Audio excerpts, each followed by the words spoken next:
Hello, I'm Stephanie Nolasco, And I'm Michelle Lee. and this is Pink Thumbs to Green Thumbs. Okay. Our original plan was to have a community garden in the Pio Pico area where people can come and plant their plants. But that did not play out the way we wanted to due to COVID. But we improvised and created gardening at home kits in order to learn how to garden at home while researching the various aspects of food poverty in the Pio Pico area and how to have a community garden and the impacts on the situation of food poverty in the area. So later on, we can advocate for a community garden.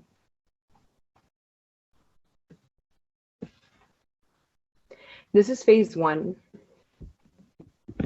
This is okay. This is where TLC would provide the supplies and we would grow our own mini garden of spinach, herbs, or lettuce. We were given the seeds and we would begin to document our process of growing, and the progress that we would make would be shown through a picture each week. This is Elliot from Cottonwood Farm, where he has given 2 programs to help guide our gardening journey with informational advice.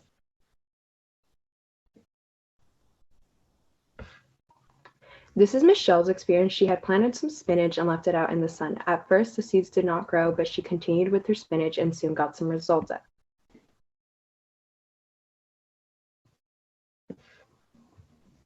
As you can see here.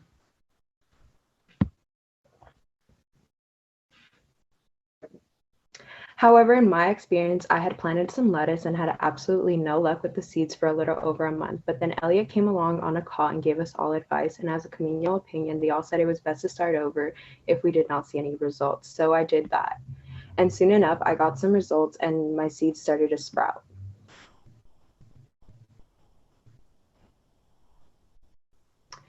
However, Mia and Ariana were able to plant some herbs, which consisted of cilantro, jalapenos, tomatoes, and they had a great experience from the start, and their seeds were able to sprout.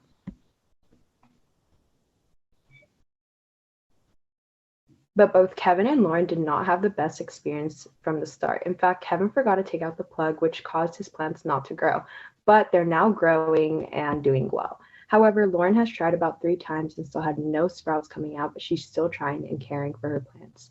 In all truth, the gardening process has been a trial and error with some patience, which is something all of us had to learn and still continue to try to do and care for our plants.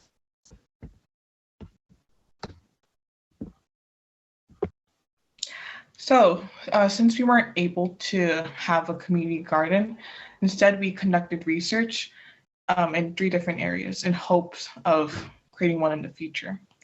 So, the first area we focused on was identifying the problem. So, community gardens can help combat food deserts, which are places, especially low-income neighborhoods, where food options are limited. So not a lot of people in Koreatown have the luxury to get both affordable and healthy food. That's why some people just end up going to McDonald's right across the street. And also, if any of you have been to Koreatown, then you would notice that there's a lack of green space. So there aren't many places outside for members of the community to gather and bond.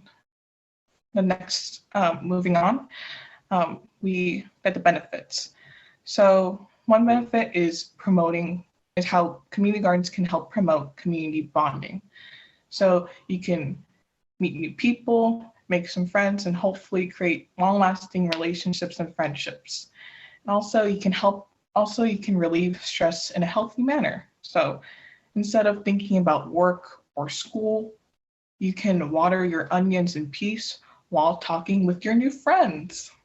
And also, community gardens can help reduce our carbon footprint because it takes a lot more resources and energy in order to distribute produce from farms to multiple markets instead of just going 2 blocks away to the community garden and picking up your spinach and leaving.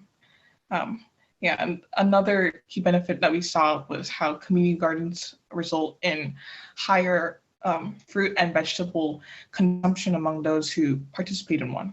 So the graph on your left shows that both adults and children ended up eating more vegetables after they were a part of a community garden. And the graph on your right shows that community gardeners have an overall higher fruit and vegetable intake than at-home gardeners and people who don't garden at all. So our last area of research was workability. So how do community gardens even work?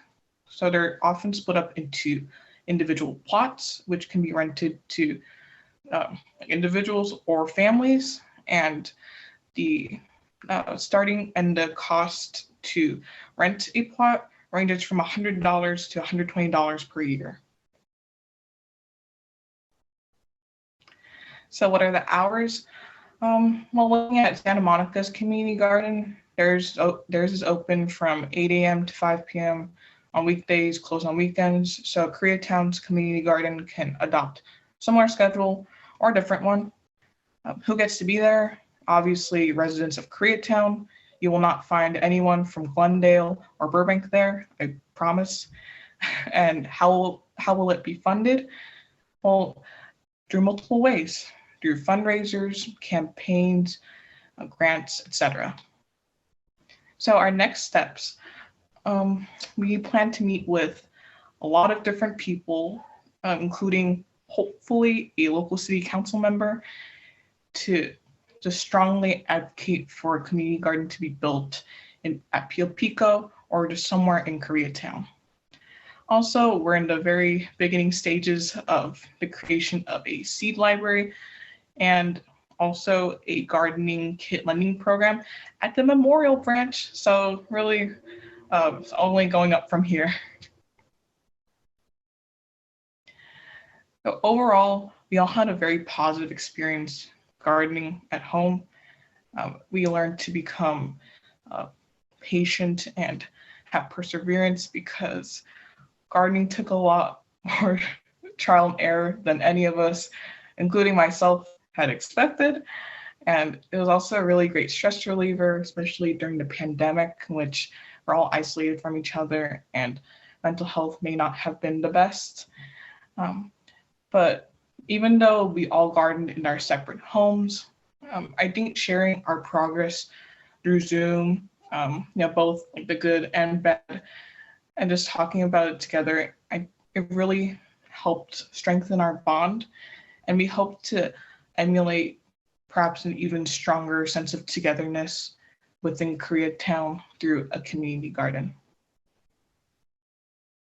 So yeah, thank you. If you have any questions, please contact Kevin or Lauren, who are the two amazing librarians who are part of this project.